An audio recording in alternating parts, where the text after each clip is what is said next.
সুষ্ঠু নির্বাচনের জন্য রাজনৈতিক অঙ্গনকে পরিচ্ছন্ন করতে হবে বলছেন বদিউল আলম। ইরানে হামলা ছিল অসাধারণ সামরিক সাফল্য বলছেন ট্রাম্প। বিবিসিকে প্রধান উপদেষ্টা, আওয়ামী লীগ নির্বাচনে অংশ নিতে পারবে কিনা সিদ্ধান্ত ইসির। জানাবো নির্বাচনী ঐক্যের চেষ্টা ইসলামী দলগুলোর। এবং সর্বশেষ জানাবো বিয়ের বয়স কমিয়ে ভয়ঙ্কর উদাহরণ তৈরি করা হয়েছিল বলছেন উপদেষ্টা শারমিন। শুনছিলেন সংবাদ শিরোনাম, এবারে বিস্তারিত।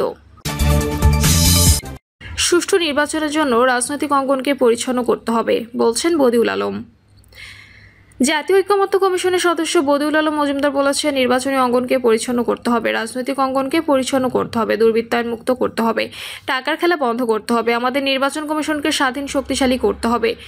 বদিউল আলম বলেন, সুষ্ঠু নির্বাচন করতে হলে নির্বাচন কমিশনকে স্বাধীন ও শক্তিশালী করতে হবে, ক্ষমতার ভারসাম্য সৃষ্টি করতে হবে, রাজনীতি থেকে দুর্বৃত্তায়ন দূর করতে হবে, টাকার প্রভাব থামাতে হবে, তত্ত্বাবধায়ক সরকার ব্যবস্থা ফিরিয়ে এনে নির্বাচনকে নিরপেক্ষ করতে হবে। তিনি নাগরিকদের আহ্বান জানিয়ে বলেন, আপনারা সক্রিয় হন, প্রতিবাদী হন, রাষ্ট্রের প্রকৃত মালিক হিসেবে দায়িত্ব নিন, তাহলেই গণতন্ত্র টিকে থাকবে, নির্বাচন হবে অর্থবহ এবং রাষ্ট্র এগিয়ে যাবে সঠিক পথে।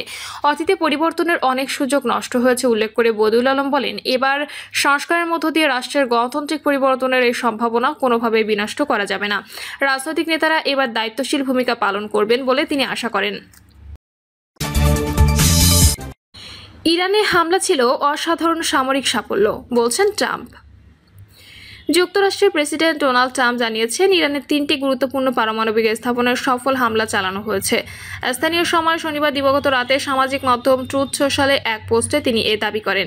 ট্রাম্প জানান, ফোর্দো, নাতানজ ও ইস্পাহান এই 3টে স্থাপনায় হামলা চালানো হয়েছে এবং যুক্তরাষ্ট্রের সব বিমান ইতিমধ্যে ইরানের আকাশসীমা ত্যাগ করেছে। তিনি এটিকে যুক্তরাষ্ট্র, ইসরায়েল এবং পুরো বিশ্বের জন্য একটি ঐতিহাসিক মুহূর্ত বলে উল্লেখ করেছেন।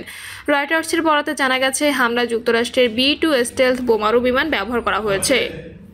একজন মার্কিন কর্মকর্তার উদ্ধৃতি দিয়ে প্রতিবেদনে বলা হয়, এই অপারেশন পূর্ব পরিকল্পিত ও নির্ভুলভাবে পরিচালিত হয়। ট্রাম্প একটি ওপেন সোর্স গোয়েন্দা অ্যাকাউন্ট থেকে একটি পোস্টও শেয়ার করেছেন, যেখানে বলা হয়েছে শক্তিশালীভাবে সুরক্ষিত ফোর্দো পারমাণবিক স্থাপনা ধ্বংস হয়ে গেছে। আল জাজিরাও এ তথ্য নিশ্চিত করেছেন। ঘোষণায় ট্রাম্প আরও জানান, তিনি ওয়াশিংটন ডিসির স্থানীয় সময় রাত 10টায় জাতীয় উদ্দেশ্যে ভাষণ দেবেন। বাংলাদেশ সময় অনুযায়ী ভাষণটি প্রচারিত হবে রবিবার সকাল 8টায়। বিবিসিকে প্রধান উপদেষ্টা, আওয়ামী লীগ নির্বাচনে অংশ নিতে পারবে কিনা সিদ্ধান্ত ইসির।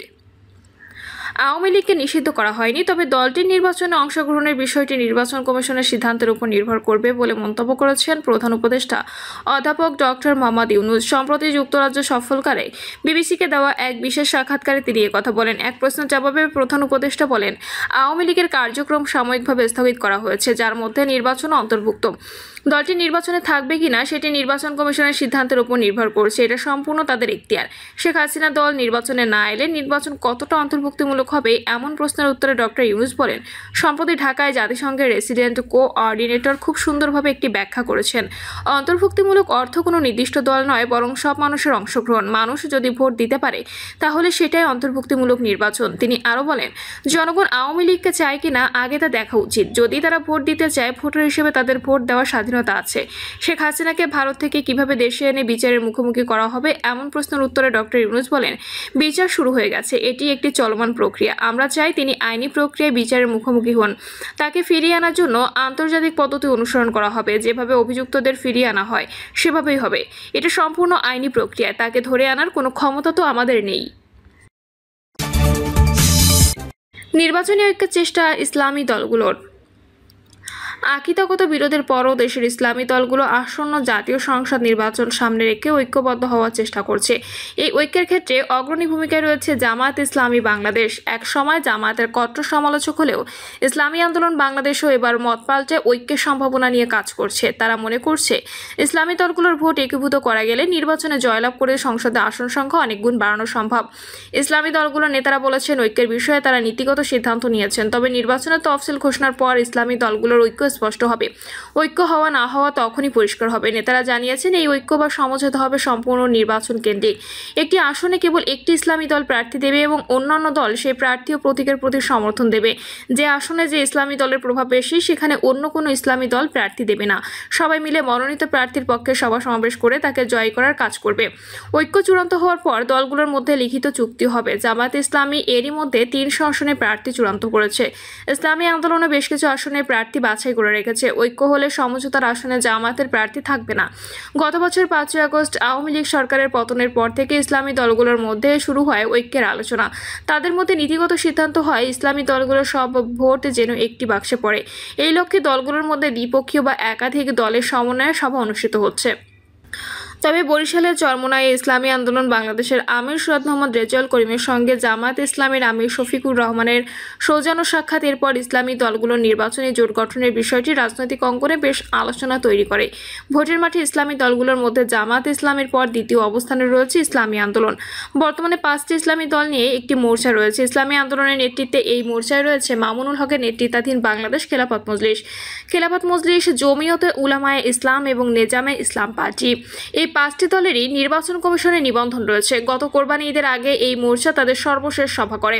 সবাই নির্বাচনী ঐক্য জোরদারের পক্ষে মতামত দেওয়া হয়। এই মোর্চায় থাকা খেলাফত মজলিসের মহাসচিব ডক্টর আহমদ আব্দুল কাদের গতকাল বলেন, আমরা মাসখানেক আগে সভা করেছি। নীতিগতভাবে আমরা আগে থেকে ঐক্য করার চেষ্টা করছি। আমরা মনে করি জামায়াতের সঙ্গেও এই ঐক্য হতে পারে। তবে নির্বাচন কমিশন নির্বাচনের তফসিল ঘোষণার পরে বিষয়টি স্পষ্ট করে। আশা করছি তখন আমরা এই নির্বাচনী ঐক্যকে একটি চূড়ান্ত রূপ দিতে পারব। একসময় বিএনপি নেতৃত্বাধীন 12 দলীয় জোটের শরিক ছিল খেলাফত মজলিস। 2021 সালে তারা 20 দলীয় জোট ছেড়ে দেয়। চলতি বছর জানুয়ারিতে খেলাফত মজলিস বিএনপির সঙ্গে বৈঠক করে। শেখ হাসিনা সরকারের পতনের পর জামায়াত ইসলামী বিভিন্ন ইসলামী দল ও সংগঠনের সঙ্গে বৈঠক করেছে।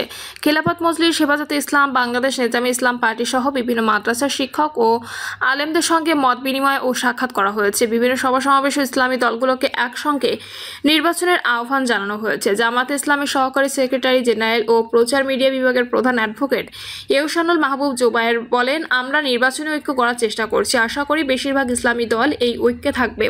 তবে এতে সময় লাগবে। ঐক্যমত্য তৈরির জন্য কমিশনের বৈঠক চলছে, সেখানেই আমাদের মনোযোগ। নির্বাচন যত কাছাকাছি আসবে ধীরে ধীরে বিষয়টি স্পষ্ট হবে এবং আসন ভিত্তিক সমঝোতা হবে। তিনি জানান, ইসলামী দলগুলো একটি প্রতীকে থাকবে নাকি যার যার নিজস্ব প্রতীকে থাকবে সে বিষয়ে এখনও সিদ্ধান্ত হয়নি। ইসলামী আন্দোলন বাংলাদেশের মহাসচিব অধ্যক্ষ হাফেজ মাওলানা ইউনুস আহমদ বলেন, গত বছরের 5 আগস্টের পর সাধারণ মানুষ ইসলামী দলগুলোকে একসঙ্গে দেখতে চাইছে। এর কারণে বিষয়টি নিয়ে আমরা কাজ করছি। তিনি বলেন, ইসলামী দলগুলোর মধ্যে আকীদাগত মতপার্থক্য থাকায় তারা এটিকে ঐক্য না বলে সমঝোতা বলছে। এই সমঝোতা শুধু নির্বাচনের জন্য, যেখানে প্রতিটি আসনে একটি করে ইসলামী দলের প্রার্থী থাকবেন। মাওলানা ইউনুস আহমেদ বলেন, এরই মধ্যে 6টি দলের সঙ্গে সমঝোতা প্রক্রিয়া চলছে এবং অন্য কোনো দল আগ্রহী হলে তারাও এই প্রক্রিয়ায় যুক্ত হতে পারবে। ইসলামী দলগুলো বিভিন্ন আসনের জন্য প্রার্থী বাছাই করেছে এবং পরবর্তী সময়ে সমঝোতার মাধ্যমে প্রার্থী চূড়ান্ত করা হবে। তিনি বলেন, ইসলামী দলগুলোর মধ্যে নিয়মিত আলাপ আলোচনা চলছে এবং আশা করছি এই সমঝোতায় কোনো ফাটল ধরবে না। বিয়ের বয়স কমিয়ে ভয়ঙ্কর উদাহরণ তৈরি করা হয়েছিল, বলছেন উপদেষ্টা শারমিন। ছাত্র জনতার গণঅভ্যুত্থানে ক্ষমতাচ্যুত আওয়ামী লীগ সরকার বিয়ের ক্ষেত্রে ছেলেমেয়ের বয়স কমিয়ে ভয়ঙ্কর উদাহরণ তৈরি করেছিল বলে মন্তব্য করেছেন অন্তর্বর্তী সরকারের সমাজ কল্যাণ উপদেষ্টা শারমিন এস মুর্শিদ বলেছেন, বিগত সরকারের সময় দুর্নীতি আমাদের সব অগ্রযাত্রাকে উই পোকার মতো খেয়ে ফেলেছে। সে সময় প্রত্যেক প্রকল্পে দুর্নীতি হয়েছে। দুর্নীতি নিরসনে অন্তর্বর্তী সরকার জিরো টলারেন্স দেখিয়ে আসছে। আগামীতে যারা ক্ষমতায় আসবে তারা যেন দুর্নীতি না করে সেই প্রত্যাশা থাকবে। সমাজ কল্যাণ উপদেষ্টা বলেন, একটি স্বৈরাচারী সমাজ ব্যবস্থার ভেতরে আমরা একটি সংবেদনশীল যত্নশীল পলিসি প্রত্যাশা করতে পারি না। বিগত সরকার বাল্যবিবাহের মতো একটি সংবেদনশীল সামাজিক বিষয়ের সংজ্ঞা পরিবর্তনের মাধ্যমে বিয়ের বয়স 18 বছর থেকে কমিয়ে 16 বছর করে ভয়ঙ্কর উদাহরণ তৈরি করেছিল। প্রিয় দর্শক, এই ছিল এখনকার সর্বশেষ সংবাদ। আপডেট সব সংবাদ পেতে চ্যানেলটি সাবস্ক্রাইব করে বেল আইকনটি ক্লিক করে রাখুন।